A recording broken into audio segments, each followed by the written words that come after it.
I'm gonna ramble a little bit more. I'm gonna talk about how to die like a man.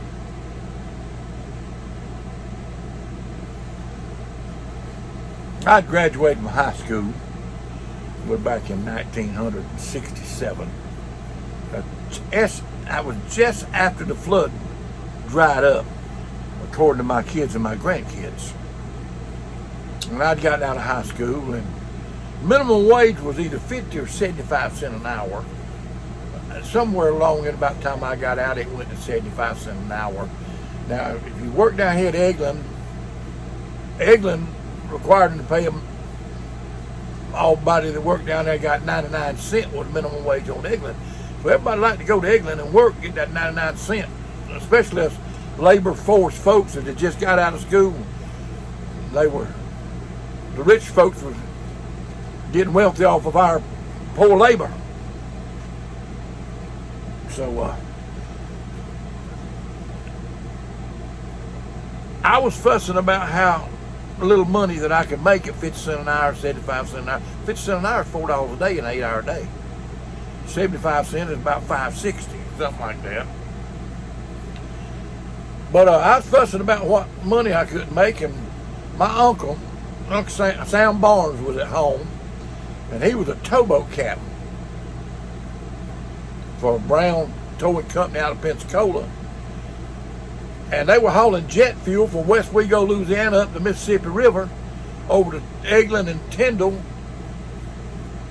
And I think they haul some St. Mark's, Florida somewhere down there every once in a while. Hauling jet fuel to these Air Force bases in the barges. They'd go up and load 2 barges. And he told Mama, said, Jeannie, let the boy go with me.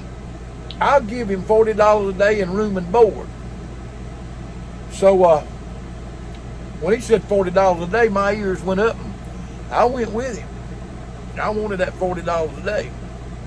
That was 10 times as much as I could make on 50 cents an hour, 8 times as much at 75 cents.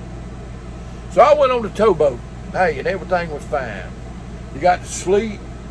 It was sleep, clean up a little bit, make up a tow when you was leaving West Wego, break a tow down when you got to Tyndall, pump the barges out. You know, there was no hard work. You might work an hour a day. You had to check the day tanks and the oil in the engine and check the water and everything, make sure everything was good and going. It was an easy job. $40 a day, golly, I was a rich guy. I was a rich kid, 18 years old, making $40 a day versus $4 a day.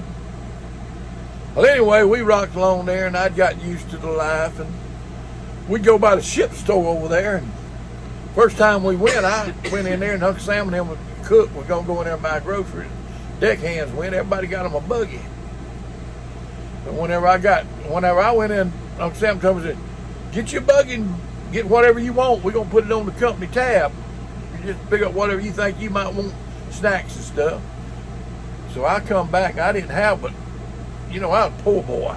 I didn't have but a couple of snacks in there. And Uncle Sam looked and said, "That ain't enough for you, boy." He took me around there and started filling my card up. He filled it up about half full of junk.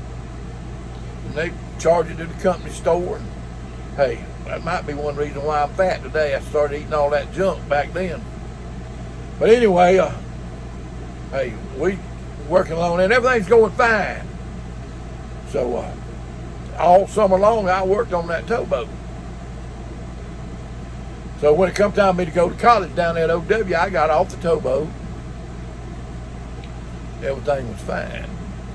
So at the end of the fall semester before the winter one started, I had about 2 or 3 weeks there Christmas break. So I done got a hold on Sam, and I got on the towboat through the Christmas holidays to ride that towboat. Well, during the winter time, you get these here northeasterners that blow through up north. They call them nor'easterners. And they'd blow through. Well, they come south too, whether you realize it or not. And Mobile Bay is a big bay. We were coming back from West Wego, Louisiana. with a load of fuel.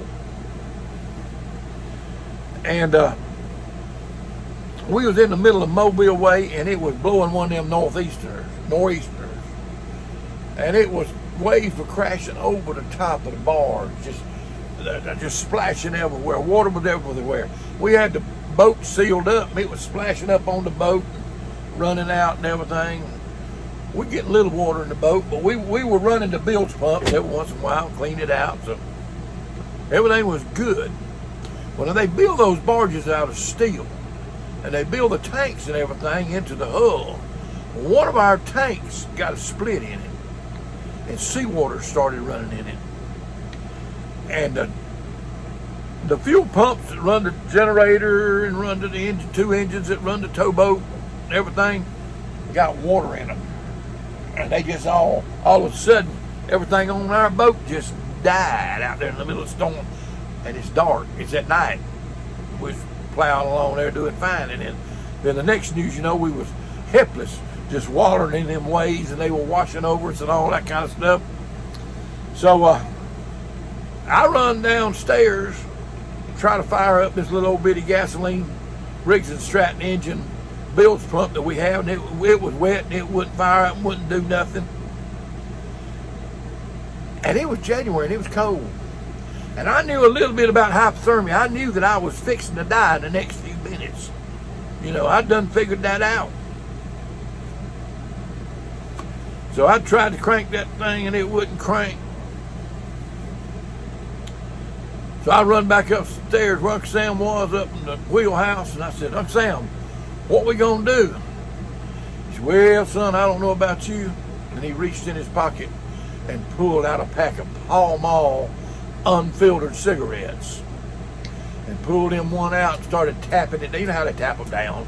Started tapping that cigarette down and lit it up, drew him a long drag on, and said, I'm gonna sit here and smoke this cigarette and enjoy it, because it might be the last one ever I get to smoke, and I want to enjoy it. And he sat there and smoked that cigarette like nothing was wrong. He sat there and enjoyed his cigarette just like he said he was. When he got through smoking, he reached over and put it out in the ashtray and said, let's go see what we can do. Well, when we went downstairs, and we were working downstairs,